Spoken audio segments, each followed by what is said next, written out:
Hello and welcome to this episode for the Survivor Diaries. This episode is on the gender issue. It's been an episode that I've been waiting to do for quite a while, and I'm particularly motivated to do it just now. I'll explain why that is in a few seconds. So the gender issue, what I want to cover in this episode is why I refer to domestic abuse as an issue for women and girls, why I refer to it as a gender-based issue. I want to cover that. That's kind of in explaining why I use the model that I currently use, why it's important to me, and why I won't say that domestic abuse is not a gender issue, if you see what I mean. I also want to, within this episode, cover some of the comments that I have seen. For example, comments such as, I am experiencing domestic abuse, I'm a victim of domestic abuse, and I find your gender-specific position particularly disturbing. Or that they can't receive help, they can't take help. Comments such as, can I provide the same information but from the perspective of a male victim? And I do have some issues with that, but I'm going to leave that right to the end to come on to that and what that is, and my global general response to that. You're going to have to excuse me because, like everybody at the moment, I'm streaming with cold. So, I think I just made a YouTube joke about streaming with cold. I love it. Paul, you might want to edit that. Anyway, so I'm streaming. So, as a global issue, domestic abuse, violence against women and girls as a global issue. Let's start there. I have previously flashed up statistics about this, and I'm not going to repeat that there. I'm going to say, look, do your research, read about the statistics. What I can say quickly, I'll refer to a BBC article. Now this is 2018, granted, and it shows that across the world, globally, per day, killed by a partner or a family member, 137 women, females, they die, and it's a homicide. It's an unnatural, violent death. Now, I already can hear the what about the men, and I'm going to come on to that in this episode as well. Before I do, I'm just going to come on to the disclaimers because I forgot to do those, so I'll disclaim as I always do. I'm a solicitor in England and Wales. I'm not going to talk about the law so much in this episode, but if I do refer to it, you've got to remember that that relates to this specific jurisdiction. I also speak, if I am giving legal advice, it is general advice because every case is unique. And you need to take advice about your own unique situation. And I always make this disclaimer that I do refer to domestic abuse using a model that does show the perpetrator as a male.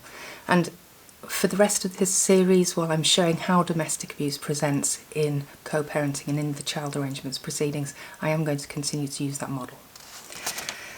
And as I said, I address that just at the end of this. So I was saying about the issue, this global pandemic, described also as domestic terrorism. I'm going to come back to that again as well. And I'm particularly inspired to record this episode, even though I'm streaming with cold, today, following the SUDTA conference, which was held as a webinar yesterday. At the start of that conference, a minute's silence was held for the 108 UK women who have been killed by men, or where a man is the principal suspect, so far in 2021. And that's how the conference started, with this well over 250 participants. So I'm looking at domestic abuse very much as a gender issue, and I'm not going to change in that respect. The conference was powerful for me to such an extent that I feel able to talk about this today in this episode and say, without worrying about how I'm going to get social media backlash and the what about the men and all of this sort of stuff. Again, I'm going to come on to that. Because part of the conference, part of SUDTA, Stand Up to Domestic Abuse 2021, organised by the wonderful Rachel Williams, is the collective feeling of survivor voices and other concerned parties saying that violence against women and girls is not okay. And it's not just female speakers, it's also male speakers, men saying the same thing. And kind of riding on the strength of hearing men speak about violence against women and girls and how this is a problem that men need to look at as well. I can say that anybody should look at their own behaviours. I look at my own behaviours, especially as a domestic abuse lawyer. I've always focused about domestic abuse, so I'm always asking, am I being the bully? Am I asking, am I trying to manipulate somebody or do something, make somebody do what they don't want to do. And this is the key issue of domestic abuse and addressing it. It's about honest reflection. If you're receiving those kind of allegations, or if you're making those allegations. So domestic abuse, very serious issue that I do see carrying on personally and professionally as a kind of gender issue. I work in domestic abuse and children law. The majority of my cases, it is happening clearly one sex being affected more than the other. However, I've never said in any episode that it cannot be a different way. So it can't be a female perpetrator, it can't be a same-sex female perpetrator. Men can be victims of domestic abuse as well. Being empowered to make this episode because it's not just me. There are men also saying this, and I'm hoping that my words will somehow carry more weight. If people understand that it's not just women that are saying that something needs to be done, men are saying it as well. And I know that there's a lot of support. The White Ribbon group, the group What Can I Do? All kinds of other people, men, who are saying, hang on, we need to look at this. We need to look at what is going on in society that makes certain people behave in a certain way. Michael Sheen, fantastic actor, he said yesterday, violence against women and girls is a men's issue. We need a growing number of men to stand up and speak about men's violence. Gendered violence has always been seen as women's issues. And he was saying that men need to make it something that they look at. Okay, and it's something that concerns all of us.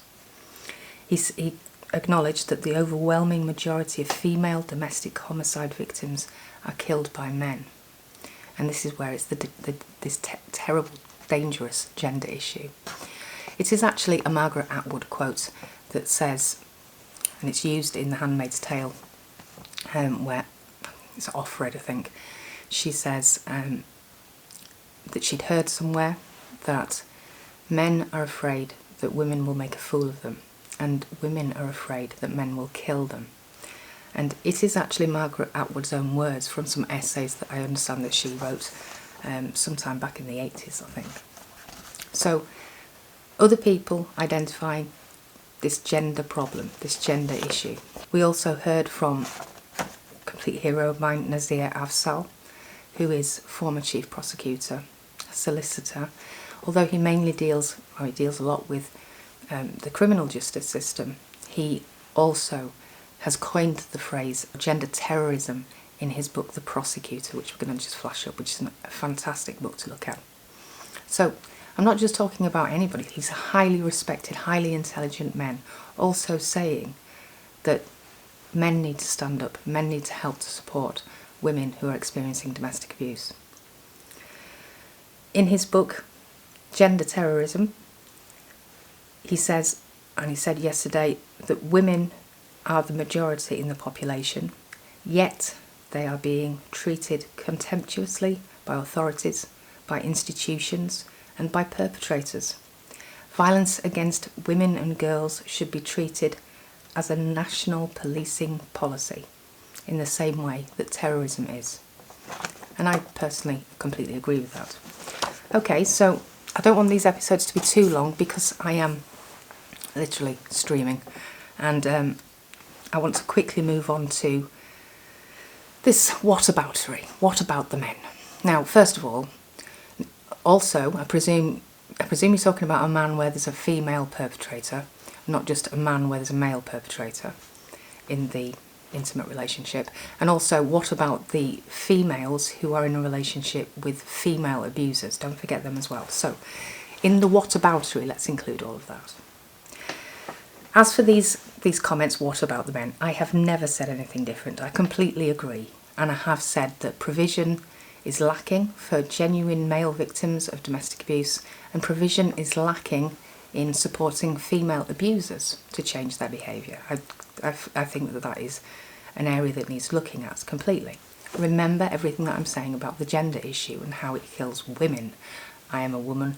These are vlogs. They're certainly not scripted. This is just my own thoughts and writing in amongst busy life. I do make mistakes. I am human. What about the men? Well, I said I completely agree. Correct me if I'm wrong, I don't think there's a single video that I've made where I suggest that men cannot be victims of abuse or that women cannot be abusers. I do use a model, and I've explained why I use that model in a previous episode. So coming back to this comment that was made. I'm in an abusive relationship and I find your gender-specific position disturbing. I've had a lot of comments like that. My understanding is that if you are in that kind of relationship and you have to co-parent, then my experience as a parent was life-changing. This thing happened that I just wanted everything to be perfect for. Everything. I wanted, most people know what I'm saying here. They get it. I wanted this to be perfect. And all the time I'm co-parenting with somebody who's obstructing that, who is distressing, intentionally distressing and causing distress, taking my focus away from that. And you see that this is what the channel is really about, how much domestic abuse ongoing through the child arrangements can detract and cause these horrible, horrible problems. I'm going to go into that in a lot more detail. So you're already trying to co-parent with this massive thorn in your side, and then when you go into court proceedings, it's like suddenly you're drowning as well, and it's like you can't keep your head above the water. It's like you've already got the difficulties of the head working, the gaslighting, the changing of arrangements. It's really difficult to keep track. It really is. I'm going to talk more about the effects of domestic abuse in another episode that I'm planning to record.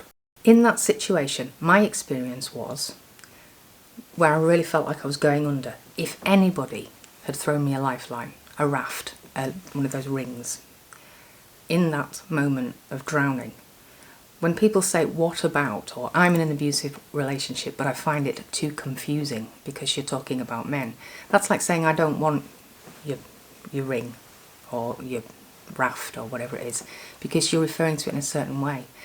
That's not my experience of people genuinely coming out of abusive relationships. So I've worked with men coming out of abusive relationship with women, women coming out of abusive relationship with women. And again, I refer them to the Freedom Programme because it's, for me, the best way and the quickest way to get an understanding about domestic abuse and what domestic abuse is. So I've got my certain scepticism. However, I welcome all comments on the channel, of course, and as I will do on this episode. I wanted to clarify that about the gender issue. Whoever you are, if you are experiencing domestic abuse, please do use the channel if you can, and to seek help and support wherever you can.